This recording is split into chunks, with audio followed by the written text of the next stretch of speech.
A gente começa hoje uma série de entrevistas com os candidatos a vice-prefeito e as candidatas a vice-prefeito de Teresina. E o que foi decidido aqui, nós receberíamos os candidatos e as candidatas de acordo com a ordem alfabética. E, de acordo com a ordem alfabética, a nossa primeira convidada hoje, estamos recebendo aqui com muita honra, a Dara Neto, que é vice do Belisário. O Belisário já esteve conosco várias vezes, reportagens também. O Belisário participou do Gestão Teresina, participou da entrevista com os candidatos depois das convenções, e a Dara é candidata a vice do Belisário na chapa da Unidade Popular. Dara, obrigado pela presença, prazer recebê-la aqui. E vamos começar a nossa conversa com uma apresentação sua, para quem está nos acompanhando, quem é a Dara, qual o seu histórico, a vida. Certo. Boa tarde a todos e todas que estão nos assistindo, né? Primeiro, eu gostaria de agradecer pelo espaço, é muito importante, principalmente para nós, que somos um partido jovem, sem tempo de TV e de rádio. Essa visibilidade, esse espaço que vocês têm proporcionado para a nossa candidatura é muito importante para nós. Eu me chamo Dara Neto, sou filha da dona Miriam, mãe solo, que criou 3 filhos de forma autônoma, que saiu muito cedo de casa aos 18 anos para realizar o sonho do curso superior. Iniciei meu curso de pedagogia na Universidade Federal do Pará. Foi a primeira vez que eu saio de casa, vou morar sozinha. E aí, chegando na universidade, me deparei com a realidade de vários estudantes como eu, né? Que sai da sua casa, que deixa a casa proteção, né? Da sua mãe, do seu pai. A gente viveu diversas violências durante a minha infância, né? Junto com a minha mãe, que é fruto dessa sociedade, né, que vê as mulheres, que explora as mulheres como mercadoria e um mercado de trabalho escasso, para mães solos principalmente. E aí, na juventude, conheci o movimento popular, um movimento de juventude que chama Movimento Correnteza e a União da Juventude Rebelião, onde eu iniciei minha militância. Atuei também no movimento popular, na luta pelo direito à moradia, do combate à fome, e também no movimento de mulheres algobenária, qual hoje eu dedico mais energia, digamos assim, na construção aqui na nossa cidade. Por que o Pará, Dara? Por que escolheu o Pará? Por que eu escolhi o Pará? Não foi eu que escolhi o Pará, foi o Pará que me escolheu. Eu joguei a nota do Enem, passei. Ah, foi pela nota do Enem, deu certo lá no... Que foi para o curso que você falou de... Pedagogia. Então você concluiu lá, você está fazendo como é? Falta 2 semestres para eu concluir, mas é isso, né? A gente precisa trabalhar. A Universidade do Pará é uma universidade, uma boa universidade. Sim, uma universidade muito boa. Tem boas referências de pessoas que, inclusive amigos meus aqui, que na época fizeram vestibular lá no Pará, concluíram e ficaram lá, trabalhando lá. Ficaram trabalhando no Pará. Como é que a Dara, candidata a vice, militante, consegue conciliar essa vida de estudante, de militante e de mãe de 3 filhos? Mãe solo, bom que se diga, que é uma situação que exige muito mais da mulher do que se ela compartilhar essa vida, tivesse ali uma vida compartilhada com um companheiro, enfim, exige muito mais. Que me permita, torna, para mim, a mulher mais guerreira do que já é naturalmente. Certo. Ser militante é uma decisão cotidiana. E nessa decisão cotidiana que a gente toma, quando a gente está em contato direto com o nosso povo, em especial com outras mulheres que vivem a mesma realidade que a gente percebe e tira de lá forças, alegria, energia, e a esperança permanece viva. E também porque a luta ela é a única alternativa que nós temos, né? Então não existe outra possibilidade que não seja organização. Aí tem várias formas de organização, né? Tipo, a forma como a gente se organiza na família para ajudar uns aos outros é uma forma de organização. Quando a gente se organiza na igreja para contribuir com os alimentos, arrecadar alimentos para ajudar as famílias que mais precisam das nossas igrejas, é uma forma de organização, e a militante também é uma forma de organização. Então, às vezes, a gente pensa assim, nossa, mas a militância está muito distante da minha realidade. Não, o povo brasileiro se organiza o tempo todo para adquirir a sua sobrevivência. E comigo não seria diferente. Então, a força e a garra a gente encontra quando a gente está ao lado dos nossos, contribuindo para o avançar da luta e vendo que é possível. Quando a gente faz um ato contra a fome, a gente conquista a cesta. Quando a gente vê o povo lutando contra as amarras do aluguel e conquista sua moradia. Então, a história do nosso país é construída por lutas, e nessas lutas que nós estamos inseridos, e a gente vai aprendendo, vai se fortalecendo nesse processo. Aí, da militância, para essa decisão de ingressar na questão partidária mesmo. Daí, normalmente a militância já há uma identificação com o partido ou não, apenas a militância, enfim. Mas aí é um passo. Eu militei em vários movimentos, mas agora é a questão partidária mesmo. Como é que foi essa virada, essa decisão? Pronto. Como eu disse, eu iniciei no movimento estudantil em 2017, antes da legalização da Unidade Popular. Em 2017, eu fiz parte dos movimentos que coletaram 1.200.000 assinaturas pela legalização da Unidade Popular. Tanto é que a gente diz que antes de receber o nosso registro legal, a Unidade Popular já estava nas ruas construindo as suas lutas. Então, eu já me identificava com a Unidade Popular porque a UP já estava nas lutas que eu travava, no centro acadêmico, no bairro, discutindo o direito das mulheres, nas ocupações de mulheres construídas pelo Movimento de Mulheres Olga Benário. Então, eu já tinha esse contato com a UP, e quando a gente recebeu o nosso registro legal, a diferença foi só a gente conseguir participar da disputa, né? Porque a nossa atuação já existia antes. Então, a minha filiação na Unidade Popular, logo quando saiu o registro legal, foi de festa. Foi uma consequência, pelo que você está colocando, quer dizer, a filiação na Unidade Popular foi uma consequência normal da militância que já vinha sendo realizada, né? Exato. João, se eu estiver enganado, a UP foi o partido a ser legalizado, né? No Brasil, né? Mais recente. O mais recente. Nenhum outro conseguiu. Não. E olha quem teve o ex-presidente Bolsonaro tentando, na presidência da República, era o Mais Brasil, era? Era o Mais Brasil que ele queria. Não conseguiu. Teve quem mais, João, que não conseguiu? Teve outro caso aí de uma pessoa que tinha capilaridade e não conseguiu. E a UP conseguiu a criação do partido, né? Parabéns ao pessoal da Unidade Popular. Agora, Dara, no caso, aí a gente vai entrar daqui a pouco nas propostas. No caso, o que vocês com o Santiago aqui, quando ele teve conosco, essa divisão, quer dizer, por representatividade, porque o partido que tem mais representação tem tempo de TV, tem mais fundo partidário, tem mais dinheiro, enquanto os partidos mais novos, como é o caso da UP, que ainda não tem representantes no Congresso Nacional, não tem acesso a praticamente nada. Como é que o partido avalia o estabelecimento desses critérios? Que, de uma certa forma, dificulta ainda mais os novos partidos, né? A nossa avaliação se dá do ponto de vista daquilo que o nosso povo também reverbera. É uma injustiça o que acontece. É injusto, porque não faz sentido os partidos dos ricos terem tempo de TV, ter o maior fundo eleitoral, ter direito a fundo partidário, coisas que nós não temos. Só o fundo eleitoral que nós recebemos, mas é o menor entre todos os partidos. Inclusive, se juntar 3 candidatos a prefeito que estão disputando hoje, aqui em Teresina, o que eles receberam para desenvolver suas campanhas é o equivalente ao que a gente recebeu para todas as candidaturas da Unidade Popular no Brasil inteiro.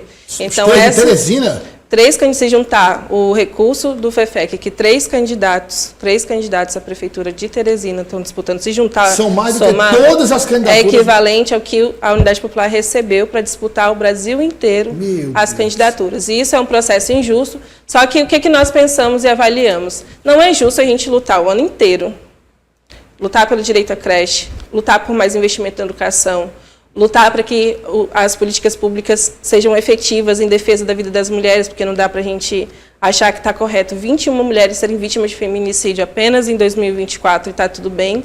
E aí, quando chega no processo eleitoral, a gente se retirar. Ao mesmo tempo que a história do nosso povo, em especial, é exemplo do que aconteceu agora em julho, na França, demonstra que os partidos ricos podem até ter todo esse aparato financeiro, mas quando a gente consegue alcançar mentes e corações com um programa popular e convencer o nosso povo, como aconteceu lá na França, que foi uma campanha olho no olho, como a gente tem feito, de entregar o nosso panfleto, de apresentar o nosso jornal, dá para virar o jogo. Lá na França eles venceram a extrema-direita e aqui a gente também vai vencer, com certeza, essa falsa polarização que está sendo apresentada. Porque à medida com que a gente dialoga com o nosso povo, que as pessoas vão conhecendo a gente e vão percebendo que existe realmente uma candidatura popular que tem defendido na centralidade do seu programa as dificuldades que a gente enfrenta e chamando o povo para governar junto com a gente. Nós, diferente das outras, não estamos dizendo que, sendo eleitos sozinhos, eu, Dara, o Santiago Belisário, vamos resolver todos os problemas, porque isso é mais uma mentira que os candidatos, em especial da burguesia, dos ricos, promovem. O que nós estamos defendendo é que a gente, sendo eleito, junto com o povo teresinense, iremos definir quais são as prioridades, para onde vai o recurso e de que forma nós queremos a Teresina. Agora, eu tenho observado, né, o ex-vereador Pedro Dalantino, que é da Unidade Popular, eu tenho observado, até nas reportagens que a gente tem feito, que há uma presença muito forte de jovens no partido, ou seja, é um partido formado, assim, na sua grande maioria por jovens, né? Então, é bem diferente dos outros partidos, e eu observo isso como uma questão extremamente positiva, que é o envolvimento da juventude já na discussão mais aprofundada nas questões do seu município, do seu estado, do seu país, né? Sim. Se a gente for olhar para a realidade de hoje, aqui de Teresina, os jovens, em especial a juventude preta, como eu e Santiago, somos os mais assassinados pela Polícia Militar. E é por isso que a gente defende a desmilitarização da Polícia Militar, porque para resolver o problema das violências não é com a mão armada do Estado, é garantindo políticas públicas para o nosso povo, sabe? Nós, jovens, somos aqueles que têm perdido a esperança e a perspectiva de concluir o ensino básico, quem dirá cursar o ensino superior. É a juventude que tem sentido de forma latente o desemprego, então cabe a nós também nos organizarmos. E é por isso que a gente tem essa alegria de conseguir alcançar, óbvio, né? Nós queremos que nosso partido cada vez mais se fortaleça com a classe trabalhadora, tenham mais trabalhadores se organizando, inclusive fica o convite a se organizarem junto com a Unidade Popular, mas ter a juventude, com certeza, é um diferencial e dá uma energia muito grande. A gente até brinca, né, que a juventude, ela é a bateria da revolução da classe trabalhadora. Então, ter os jovens, em sua maioria, no nosso partido, para nós dar essa potência, assim, e traz também fôlego e esperança, porque é isso que a juventude representa para o nosso povo, né? Cara, e na estruturação do partido, a gente está falando da candidatura do partido em Teresina, como é que está esse processo de interiorização do partido? Também é um processo difícil, processo também que tem custo, você montar diretórios, inicialmente comissões provisórias, depois diretórios. Como é que está esse processo no interior? Pronto, nós temos os nossos núcleos de alguns interiores já aqui do Piauí. A Unidade Popular, antes de seguir para essa etapa do diretório, a gente se organiza em qualquer lugar, com ou sem diretório, com os núcleos. E por quê? Porque nesses espaços a gente aprofunda e discute a nossa política. Porque passa a eleição e as lutas elas continuam. Os servidores vão continuar lutando por melhores condições de trabalho, a juventude vai continuar lutando, as mulheres vão continuar reivindicando suas pautas. Então o núcleo é o espaço fundamental, assim, é o coração pulsante do nosso partido. Então, a gente tem organizado núcleos na interiorização e nos outros municípios que a gente ainda não alcançou, com certeza, quem estiver nos vendo agora pode entrar em contato, que a gente organiza e acompanha a construção. Porque a Unidade Popular sem núcleo não funciona. Tem redes sociais? Tem o nosso site, tem as nossas redes sociais, Unidade Popular Piauí, lá tem os nossos contatos, tudo certinho, pode mandar um ADM ou mandar mensagem no WhatsApp que a gente entra em contato com você. Agora vamos analisar a conjuntura da capital, certo, com base nas propostas da Unidade Popular. No caso desse diagnóstico, eu imagino, obviamente foi feito, foi discutido, a cidade foi discutida, foi avaliada, analisada. Qual foi o diagnóstico, assim, levando-se em consideração as principais áreas? Qual foi o diagnóstico que o partido chegou da capital e o que precisa ser feito para mudar? Pronto. Primeiro, que o sentimento que nós temos com a Unidade Popular em relação a Teresina é um profundo sentimento de amor. E esse profundo sentimento de amor também nos faz questionar por que nós temos uma cidade, uma capital rica, com um povo tão pobre. E por que a gente diz? Quer dizer então que em cada esquina, sim, em cada esquina que se passa hoje aumenta a população em situação de rua. Da pandemia para cá, teve um aumento de 300%. A gente vê Teresina tendo cada vez mais imóveis abandonados no centro da cidade e aumentar a população sem teto. E o que são as pessoas sem teto, para que as pessoas entendam? Porque às vezes dá a sensação que é só as pessoas que estão em situação de rua. Não, pessoas em situação de rua, em situação de rua, e o povo sem teto é como eu, que paga aluguel e que esse aluguel consome mais do que 30%, 40% do salário que recebe. E isso é crescente, além também de crescer o número de pessoas que moram com familiares, né? Então, eu caso e não consigo ter minha casa, e aí eu preciso continuar morando com a minha mãe, preciso morar com um familiar. Aí a gente olha para o cenário do direito das crianças e apenas 25% das nossas crianças hoje estão na creche. E nós presenciamos também agora, recentemente, a prestação de contas da Prefeitura não sendo aprovado, em especial no que tange a pauta da educação. Para onde está indo o recurso do nosso povo? Para onde está indo o investimento? Por que não se dá função social para as moradias? E aí a gente trabalha com esse jornal aqui, que se chama Jornal Verdade, que nessa quinzena a gente denunciou, por exemplo... Quinzenal, né? Ele é quinzenal, que ajuda a gente a gente escreve para ele, divulga ele, e vem falando, por exemplo, que em Belo Horizonte o povo, os movimentos populares construíram mais moradia do que a própria política desenvolvida pelo município, e aqui também não é diferente, porque é preferível colocar milhões, injetar milhões nas empreiteiras do que garantir o recurso na mão do povo. E aí existe uma falsa polêmica que não, tem que entregar nas empreiteiras porque assim é melhor para fiscalizar, porque assim é melhor para poder prestar conta. E não é verdade, porque o nosso povo ele é honesto. Se você der R$30 mil na mão de um trabalhador, ele vai construir uma moradia, ainda que menor do que talvez os metros quadrados Minha Casa Minha Vida, mas com a melhor qualidade do que essas empreiteiras entregam. E aí a gente olha para essas contradições e pensa assim, por que a gente discute isso no dia a dia?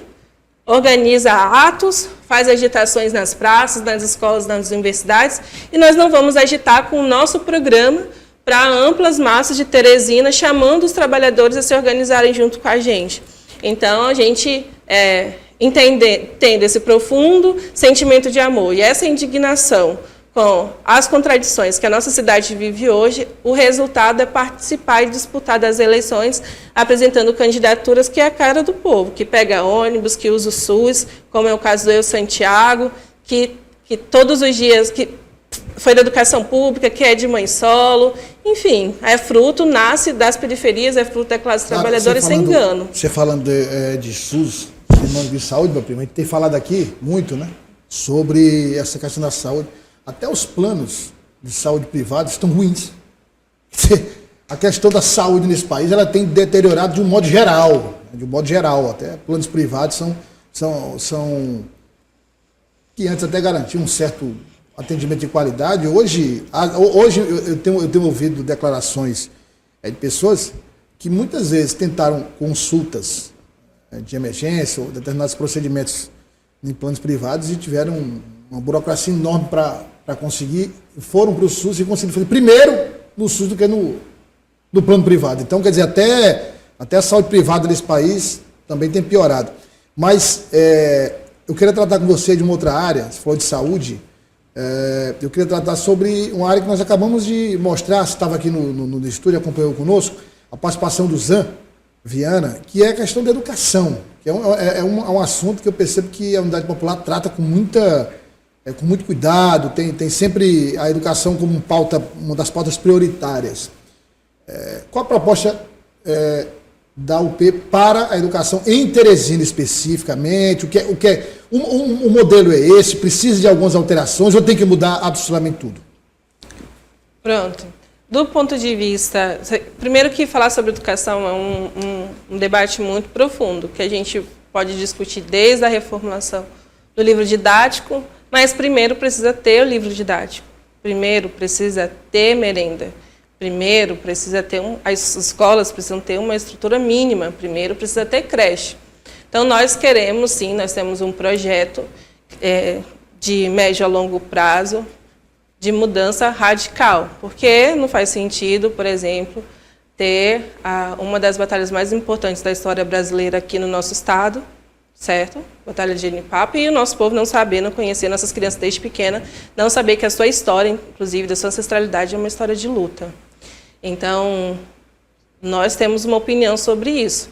Mas do ponto de vista, sendo eleito, o que nós vamos fazer de forma imediata? Primeiro, nós vamos valorizar os trabalhadores, os servidores, desde a merendeira, ao porteiro, ao pedagogo, à pedagoga, a todos os servidores públicos, porque hoje recebem um salário de miséria e fazem greves e lutas e não têm respostas. E são eles que têm carregado nas costas a educação da nossa cidade.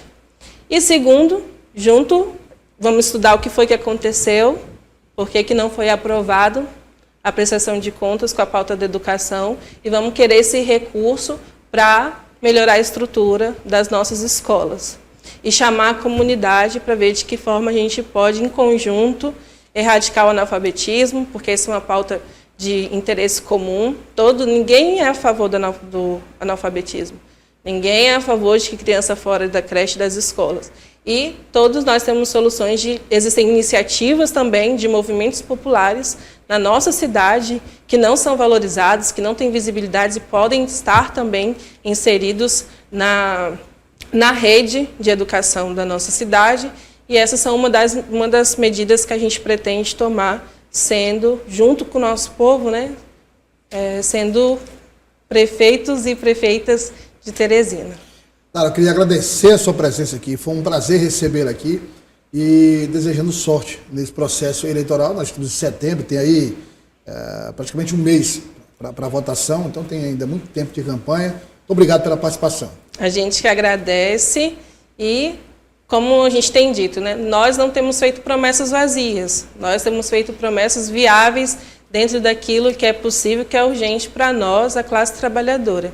E gostaríamos de convidar todos que estão nos assistindo a conhecerem o nosso programa, pegando o nosso panfleto nas ruas, conhecendo o nosso jornal, acessando nossas redes sociais, Unidade Popular, o Santiago Belisário.p, conhecendo as nossas candidaturas de forma mais profunda e principalmente se organizando. Só a organização da classe trabalhadora é possível para mudar a nossa realidade e também, junto disso, vivendo o processo eleitoral, votando no dia 6 de outubro, 80 nas urnas, para mudar a realidade de Teresina, para que a gente tenha o povo no poder.